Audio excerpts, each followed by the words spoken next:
THHN wire is not rated for use in polyvinyl chloride or rigid underground conduit according to the National Electrical Code. THWN wire is required for underground use. Retailers may carry THHN wire due to its common usage for residential wiring and its low cost compared to THWN wire. However, for underground applications, THWN wire is the required type of wire to use. The reason for this difference lies in the insulation properties of each wire type. THHN stands for thermoplastic high heat resistant nylon. While it is heat resistant and has a nylon coating for protection against mechanical abrasion, it lacks the necessary moisture resistance for direct burial or use in wet locations, such as underground conduits. THWN stands for thermoplastic high water resistant nylon. This type of wire is specifically designed to withstand wet environments, making it suitable for underground applications. The National Electrical Code, or NEC, sets the standards for safe electrical installations in the United States. It outlines the acceptable uses for different types of wires and cables based on their insulation ratings and environmental conditions. Using THHN wire in an underground conduit would violate the NEC and could lead to electrical hazard. Moisture can penetrate the THHN insulation, causing corrosion of the conductors, short circuits, and potential ground faults. This could result in damage to equipment, electrical fires, and even electric shock. THWN wire, on the other hand, has a water-resistant insulation that prevents moisture from reaching the conductors. This ensures the integrity of the electrical system and reduces the risk of electrical hazards in wet locations. When installing electrical wiring in underground conduits, it is crucial to use the correct type of wire as specified by the NEC. This not only ensures the safety of the installation but also complies with local electrical codes and regulations. Electrical inspectors will verify that the correct type of wire is used during inspections, and failure to comply with the NEC can result in rejection of the installation. It is important to consult the NEC and local electrical codes for specific requirements and guidelines related to underground wiring. These codes provide detailed information on the types of wires and cables that are permitted for different applications, as well as installation methods and safety precautions. When working with electrical wiring, it is always recommended to hire a qualified electrician who is familiar with the NEC and local electrical codes. A qualified electrician can ensure that the installation is done safely and correctly, minimizing the risk of electrical hazards. They can also advise on the appropriate type of wire and cable for the specific application, taking into account the environmental conditions and electrical load requirements. In addition to THHN and THWN, there are other types of wires and cables that are suitable for underground use, depending on the specific application and environmental conditions. These may include underground feeder, or off cable, which is designed for direct burial without the need for conduit, and XHHW wire, which has a higher temperature rating than THWN. The choice of wire or cable will depend on factors such as the depth of burial, soil conditions, and the presence of moisture. It is important to carefully consider these factors and select the appropriate type of wire or cable to ensure a safe and reliable electrical installation. When purchasing wire for underground applications, it is essential to check the insulation markings to ensure that it is rated for wet locations. The markings will typically indicate the type of wire, such as THWN, as well as other relevant information such as the wire gauge, voltage rating, and manufacturer. It is also important to inspect the wire for any signs of damage, such as cuts, abrasions, or discoloration. Damaged wire should not be used, as it may compromise the insulation and create a safety hazard. When installing underground wiring, it is important to follow proper installation techniques to protect the wire from damage and ensure its long-term reliability. This may include using conduit to protect the wire from physical damage, burying the wire at the proper depth to prevent it from being disturbed by digging or other activities, and using appropriate connectors and fittings to ensure a secure and watertight connection. It is also important to avoid overbending the wire, as this can damage the insulation and reduce its current carrying capacity. The minimum bending radius for different types of wire is specified in the NEC. When working with electrical wiring, it is always important to take safety precautions to prevent electrical shock. This includes turning off the power to the circuit before working on the wiring, using insulated tools, and wearing appropriate personal protective equipment such as gloves and eye protection. It is also important to avoid working in wet conditions, as water can conduct electricity and increase the risk of electrical shock.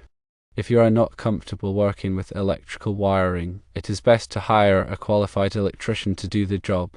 Electrical work can be dangerous, and it is important to have the knowledge and skills necessary to perform the work safely. In summary, THHN wire is not rated for underground conduit use according to the NEC, while THWN wire is required. This is because THWN wire has a water-resistant insulation that protects it from moisture, while THHN wire does not. Using THHN wire in an underground conduit can create electrical hazards and violate the NEC. It is important to consult the NEC and local electrical codes for specific requirements and guidelines related to underground wiring, and to hire a qualified electrician to perform the work safely. Remember to always prioritize safety when working with electrical wiring, and to follow the NEC and local electrical codes to ensure a safe and reliable electrical installation. Also consider the specific environment the wire will be in, such as soil acidity, potential for physical damage, and temperature variations. All of these factors contribute to the overall performance and lifespan of the underground wiring system. Proper planning and installation, using the correct materials and techniques, are crucial for a safe and reliable underground electrical system. When selecting THWN wire, consider the specific requirements of the application, such as the ampacity needed based on the load and the operating temperature.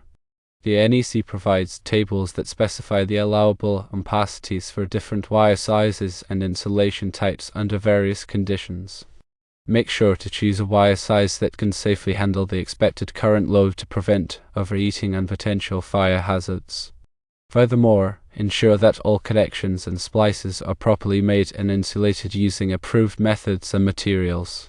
Poorly made connections can create resistance, leading to heat buildup and potential failure.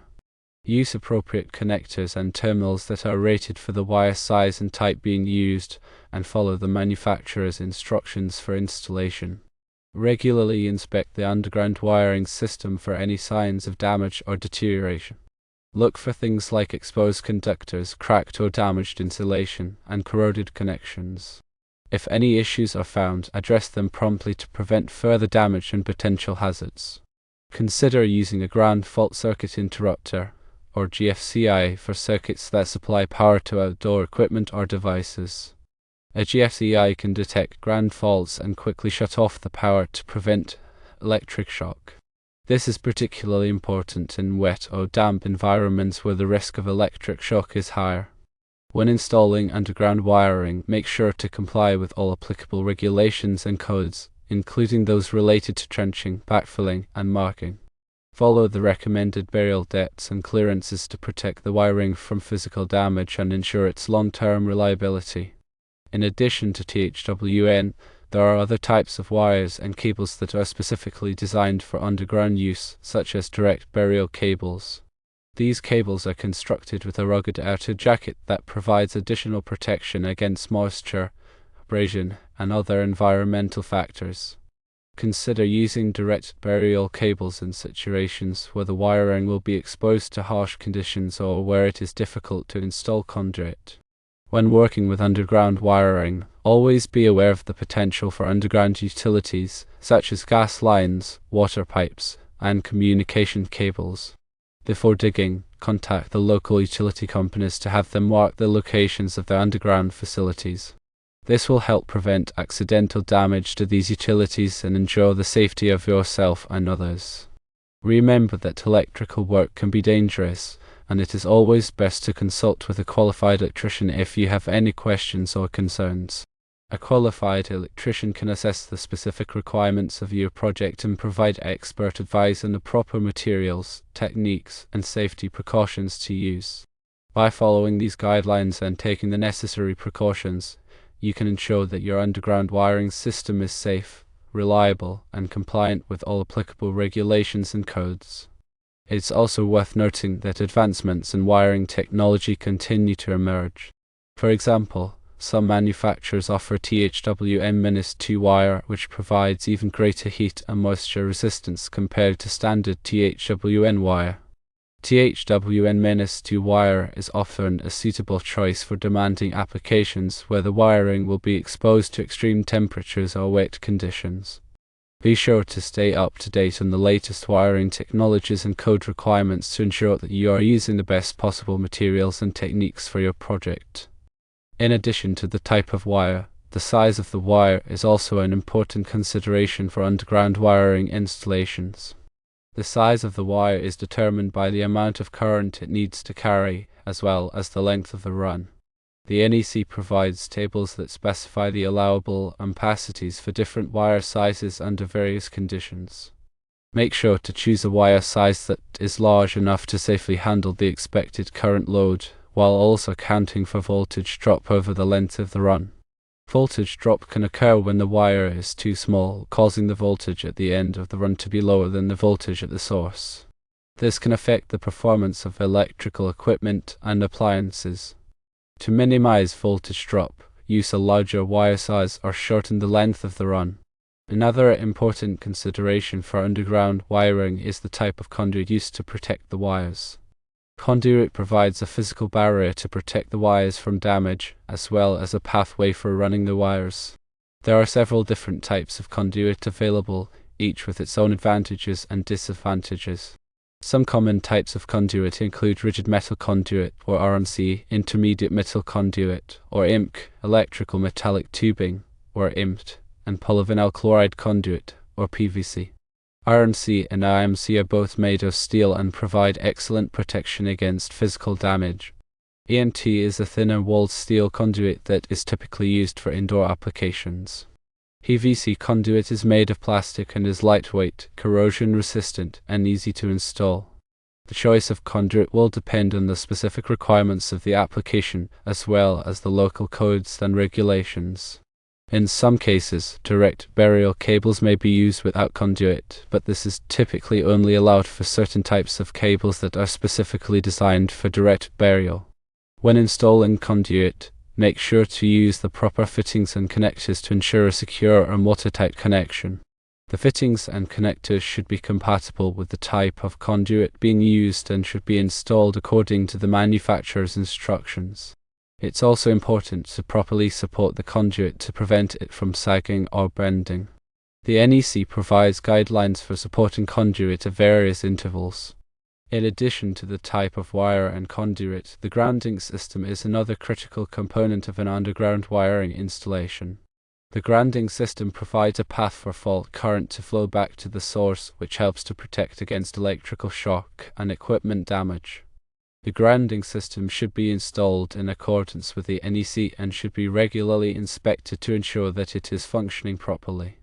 There are several different types of grounding systems that can be used for underground wiring installations, including ground rods, ground plates, and concrete encased electrodes. The choice of grounding system will depend on the specific site conditions and the requirements of the local codes and regulations. When installing a grounding system, make sure to use the proper materials and techniques to ensure a reliable and long-lasting connection. The grounding conductors should be sized according to the NEC and should be securely connected to the grounding electrode. It's also important to protect the grounding system from corrosion. Corrosion can weaken the grounding connections and reduce the effectiveness of the grounding system. To prevent corrosion, use corrosion-resistant materials and coatings and regularly inspect the grounding connections for signs of corrosion. If any corrosion is found, clean the connections and apply a corrosion-resistant coating. Proper signage and marking are essential for underground wiring installations. Clearly mark the location of underground wiring with warning signs or markers to prevent accidental damage during digging or other activities. The signs or markers should be visible and should indicate the presence of underground wiring. In addition to the warning signs, it's also helpful to create a map or diagram of the underground wiring system. The map or diagram should show the location of the wires, conduits, and grounding system. Keep the map or diagram in a safe place and make it available to anyone who may need to work on the electrical system in the future. Before undertaking any excavation work near underground wiring, always call the local utility companies to have them mark the location of their underground facilities. This will help prevent accidental damage to these facilities and ensure the safety of yourself and others. Remember that electrical safety is paramount when working with underground wiring. Always follow the NEC and local codes and regulations and take all necessary precautions to prevent electrical shock and equipment damage. If you are not comfortable working with electrical wiring, it's best to hire a qualified electrician to do the job. A qualified electrician has the knowledge, skills, and experience to perform the work safely and correctly. Finally, consider future needs when planning your underground wiring installation. If you anticipate needing to add more circuits or equipment in the future, it's a good idea to install a larger conduit or pull additional wires. This will save you time and money in the long run by avoiding the need to dig up the wiring again later. Also, consider using a weatherproof junction box or enclosure to provide a convenient location for making splices or connections in the future. In conclusion, underground wiring installations require careful planning, proper materials, and skilled workmanship.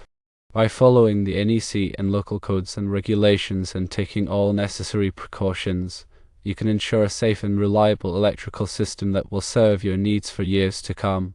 The key is to always prioritize safety and to consult with a qualified electrician if you have any questions or concerns. This ensures adherence to NEC Table 310.15b16 for ampacity.